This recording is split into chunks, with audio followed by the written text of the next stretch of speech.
ಮೊದಲನೇದಾಗಿ just pass ತಂಡಕ್ಕೆ ಧನ್ಯವಾದಗಳು. ನನ್ನ ಗುರುಗಳು, ನನ್ನ ಅಕ್ಷರಕ್ಕೆ ಸ್ಫೂರ್ತಿ, ಬರಹಕ್ಕೆ ಸ್ಫೂರ್ತಿ ಶ್ರೀಯುತ ವಿಶ್ವೇಶ್ವರ ಭಟ್ ಸರ್, ತಮಗೆ ನಮಸ್ಕರಿಸ್ತಾ, ಈ ಜಸ್ಟ್ ಪಾಸ್ ಎಲ್ಲ ನೋಡ್ತಿದ್ರೆ ನನಗೆ ಅನಿಸ್ತಾ ಇದೆ, ನನ್ನ ಕೈಯಲ್ಲಿ ರ್ಯಾಂಕ್ ಬರೋಕ್ಕಾಗಲಿಲ್ಲ, ಅದಕ್ಕೆ ಕೆಲಸ ಸಿಗಲಿಲ್ಲ. ಅದಕ್ಕೆ ಇವತ್ತು 540 ಜನಕ್ಕೆ ನನ್ನ ಕಂಪ್ನಿಯಲ್ಲಿ ಕೆಲಸ ಕೊಟ್ಟಿದ್ದೀನಿ. ಕಾರಣ ಜಸ್ಟ್ ಪಾಸ್. ನನಗೆ ಇಂಗ್ಲೀಷ್ ಸರಿಯಾಗಿ ಬರಲಿಲ್ಲ, ದೊಡ್ಡ ದೊಡ್ಡ ಕಂಪ್ನಿಯಲ್ಲಿ ಕೆಲಸ ಸಿಗಲಿಲ್ಲ, ಕನ್ನಡ ಮಾತ್ರ ಬಂತು, ಅದಕ್ಕೆ ಕಂಪ್ನಿಗೆ ಓನರ್ ಆಗ್ಬಿಟ್ಟೆ. ಅದಕ್ಕೆ ಜಾಸ್ತಿ ಬ್ರಿಲಿಯಂಟ್ ಆದರೂ ಕೆಲಸಕ್ಕೆ ಸೇರ್ಕೊಂಡ್ಬಿಡ್ತೀರಾ, ಜಾಸ್ತಿ ರ್ಯಾಂಕ್ ಬಂದರೂ ಕೆಲಸ ಸಿಕ್ಬಿಡುತ್ತೆ. ಮತ್ತೆ ನಾನು ರ್ಯಾಂಕ್ ಬರಬೇಡಿ ಅಂತ ಡಿಸ್ಕರೇಜ್ ಮಾಡ್ತಾ ಇಲ್ಲ. ಅದಕ್ಕೆ ಚೆನ್ನಾಗಿ ಓದದೇ ಇರೋರಿಗೆ ಕಂಪ್ನಿ ಕಟ್ಟೋ ತಾಕತ್ತಿರುತ್ತೆ. ಮತ್ತು ಲೈಫ್ ಭಾಳ ಅದ್ಭುತವಾಗಿರುತ್ತೆ. 10th ಏನೋ ಸಾಧಿಸೋಣ ಅನ್ಕೊತೀವಿ, ಆಗಲ್ಲ. PUCಯಲ್ಲಿ ಆಗಲ್ಲ, ಡಿಗ್ರಿಯಲ್ಲಿ ಆಗಲ್ಲ. ಏನು ಮಗ ಎಕ್ಸಾಮ್ ಅಲ್ಲ, ಲೈಫಲ್ಲಿ ಏನು ಪ್ರೂವ್ ಮಾಡೋಣ ಅಂತ ಬೆಂಗಳೂರಿಗೆ ಬರ್ತೀವಿ, ಇಲ್ಲೂ ಕಷ್ಟ. ಆದರೆ ಈ ಕ್ರೌಡಲ್ಲಿ ತುಂಬ ಜನ ಮೆಜೆಸ್ಟಿಕ್ಗೆ, ಯಶವಂತಪುರಕ್ಕೆ ಸಾವಿರಾರು ಜನ ಬಂದು ಕರ್ನಾಟಕದಿಂದ ಬೆಂಗಳೂರು ಅನ್ನೋ ಮಹಾನಗರದಲ್ಲಿ ಏನೋ ಸಾಧಿಸೋಣ ಅಂತ ಬರ್ತಾರೆ.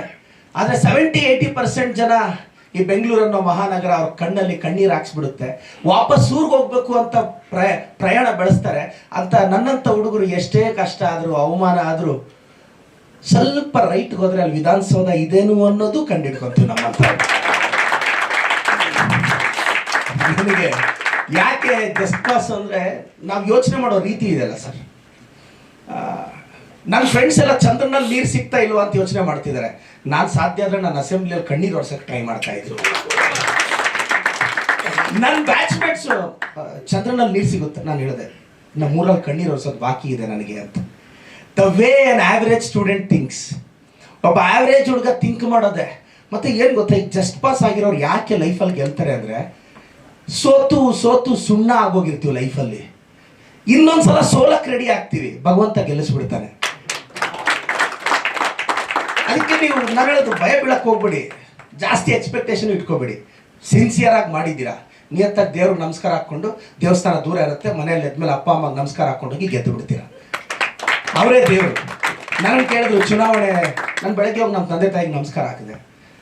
ಇಷ್ಟು ದೂರ ತಂದವರೇ ಅವರು, ಮುಂದೆ ಎಲ್ಲಿ ಹೋಗ್ಬೇಕು ಅಂತ ಕರ್ಕೊಂಡು ಹೋಗ್ತಾರೆ. ನಾನು ಹೇಳೋದು, ಈ ತಂಡಕ್ಕೆ ಯಶಸ್ಸು ಆಗಬೇಕು, ಚೆನ್ನಾಗಿ ಮಾಡಿದ್ದೀರಾ ಸರ್, ರಿಯಲಿ ಫ್ಯಾಂಟಾಸ್ಟಿಕ್.